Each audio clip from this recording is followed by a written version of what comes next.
샬롬, 복된 월요일입니다. 오늘 하나님의 말씀으로 하루를 시작하는 여러분 가운데 주의 은혜와 평강이 가득하기를 축복합니다. 함께 나눌 말씀은 사무엘상 14장 36절부터입니다. 사울이 말하였다. 우리가 이 밤에 블레셋 군대를 쫓아내려가서 동이 틀 때까지 그들을 약탈하고 한 사람도 남김없이 모조리 죽이도록 합시다. 그들이 대답하였다. 임금님 좋으시다면 그대로 하시기 바랍니다. 그러자 제사장이 사울에게 말하였다. 우리가 먼저 하나님께 나아가 여쭈어 보아야 합니다. 그래서 사울이 하나님께 여쭈었다. 내가 블레셋 사람을 뒤쫓아 내려가도 되겠습니까? 주님께서 그들을 우리 이스라엘 손에 넘겨주시겠습니까? 그러자 하나님은 그날 사울에게 아무 대답도 하지 않으셨다. 그러자 사울이 이렇게 말하였다. 주님께서 우리에게 응답하지 않으시니 군 지휘관은 모두 앞으로 나오시오. 오늘 이 허물이 누구에게 있는지 알아보겠소. 이스라엘을 구원하신 주님의 살아계심을 두고 맹세합니다. 허물이 나의 아들 요나단에게 있다고 하더라도 그는 반드시 죽을 것입니다. 그러나 군인들 가운데 어느 한 사람도 감히 그에게 대답하는 사람이 없었다. 사울은 온 이스라엘 군인에게 계속해서 말하였다. 귀관들은 모두 이쪽에 서시오. 나와 나의 아들 요나단은 저쪽에 서겠소. 군인들이 모두 사울에게 임금님 좋으시다면 그대로 하시기 바랍니다. 하고 대답하였다. 사울의 주 이스라엘 하나님께 아뢰었다. 오늘 저에게 응답하지 않으시니 웬일이십니까? 주 이스라엘 하나님, 그 허물이 저에게나 저의 자식 요나단에게 있다면 우림이 나오게 하시고 그 허물이 주님의 백성 이스라엘에게 있다면 둠밈이 나오게 하십시오. 그러자 요나단과 사울이 걸리고 백성들의 혐의는 벗겨졌다. 사울이 말하였다. 제비를 뽑아서 나와 나의 아들 요나단 가운데서 누가 죄인인지를 가려내시오. 그러자 요나단이 걸렸다. 사울이 요나단에게 물었다. 네가 무슨 일을 하였는지 나에게 말하여라. 요나단이 그에게 대답하였다. 손에 들고 있던 막대기 끝으로 꿀을 찍어서 조금 맛보았습니다. 죽을 각오를 하고 있습니다. 사울이 선언하였다. 요나단, 너는 죽음을 피할 수 없다. 내가 너를 처형하지 않는다면 하나님이 나에게 천벌을 내리시고 또 내리실 것이다. 이때 온 백성이 사울에게 호소하였다. 이스라엘에게 이렇게 큰 승리를 안겨준 요나단을 죽여서야 되겠습니까? 절대로 그럴 수는 없습니다. 주님께서 살아계심을 걸고 맹세합니다. 그의 머리털 하나도 땅에 떨어져서는 안 됩니다. 그는 오늘 하나님과 함께 이 일을 이루어 놓은 사람이기 때문입니다. 백성들이 이렇게 요나단을 살려내어 그는 죽지 않았다. 사울은 블레셋 사람을 더 이상 뒤쫓지 않고 돌아섰고 블레셋 사람도 자기들의 본 고장으로 돌아갔다.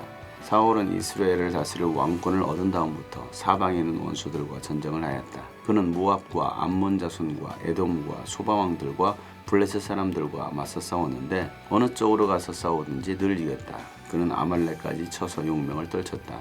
이렇게 그는 침략자들에게서 이스라엘을 건져내었다. 사울에게는 요나단과 리스유와 말기수아라는 아들이 있었다. 딸도 둘이 있었는데 큰 딸의 이름은 메라비고 작은 딸의 이름은 미갈이다. 사울의 아내의 이름은 아이노암인데 아이마아스의 딸이다. 사울의 군사령관은 아브넬인데 사울의 숙부 넬의 아들이다. 사울의 아버지는 기스요, 아브넬의 아버지는 넬인데 둘 다 아비엘의 아들이다. 사울은 일생 동안 블레셋 사람과 치열하게 싸웠다. 그래서 사울은 용감한 사람이나 힘센 사람은 눈에 보이는 대로 자기에게로 불러들였다.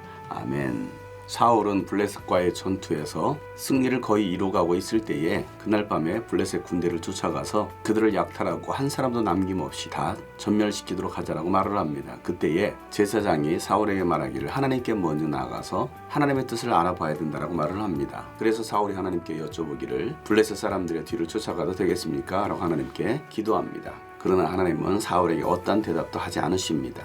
사울이 계속해서 하나님 앞에 불순종을 했기 때문에 하나님은 더 이상 사울에게 말씀하지 않으시는 것입니다. 사울은 하나님의 뜻을 먼저 구하기보다는 자신의 생각과 계획대로 전쟁을 치르고 일들을 진행하려고 했던 것입니다. 그래서 하나님은 더 이상 사울에게 말씀하지 않으시는 것입니다. 우리가 하나님의 뜻을 구하기보다도 내 생각, 내 계획대로 한다면 우리가 하나님의 뜻을 구할 때 하나님은 결코 말씀하지 않으실 것입니다. 계속되는 불순종의 결과인 것입니다. 사울은 하나님께서 대답하지 않으시는 것이 누구의 죄의 결과인지를 알아보자라고 말을 합니다. 그리고 하나님 앞에 맹세하기를 그 모든 허물이 자신의 아들 요나단에게 있더라도 그 요나단을 반드시 죽일 것이라고 맹세합니다.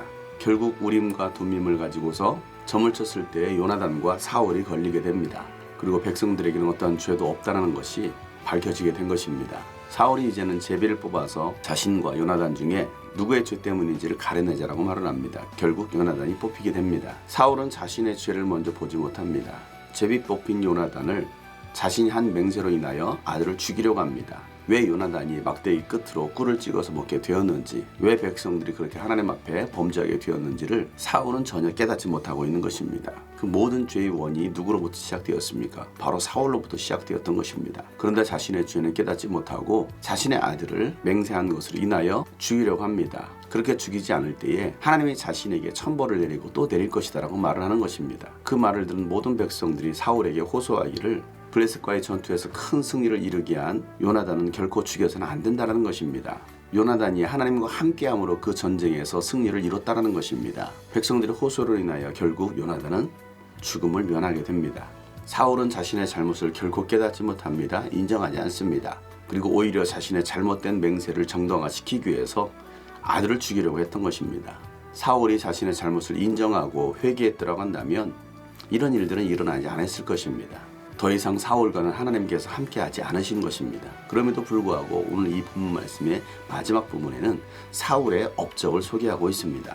사울이 이스라엘의 왕으로 임명받고 이스라엘을 다스린 이후 사방에 있는 원수들과 계속해서 전쟁을 치렀습니다. 그리고 그 전쟁에서도 승리를 이뤘습니다. 또한 사울은 아들, 딸도 낳았습니다. 사울은 일생 동안 블레셋과 치열하게 싸웠습니다. 그리고 용감한 사람이나 힘센 사람은 눈에 보이는 대로 자기에게 불러들여서 자기 수하에 있게 했던 것입니다. 이와 같이 사울의 업적을 기록한 이유는 얼마든지 하나님 없이도 세상적으로 성공할 수 있다는 것입니다. 세상적으로 부경화를 누릴 수도 있고 권력을 장악할 수도 있습니다. 그러나 그러한 성공은 하나님과는 무관한 성공인 것입니다. 중요한 것은 얼마나 하나님 말씀에 순종했느냐인 것입니다. 우리가 하나님 앞에서 세상적인 성공을 늘어놓는 사람들이 아니라 얼마나 하나님 말씀에 순종했느냐를 말할 수 있어야 되는 것입니다. 세상의 성공이 아닌 주님 말씀에 순종하는 주의 자녀로 오늘도 주님과 함께 할 수 있는 복된 하루가 되기를 예수 이름으로 축복합니다. 샬롬.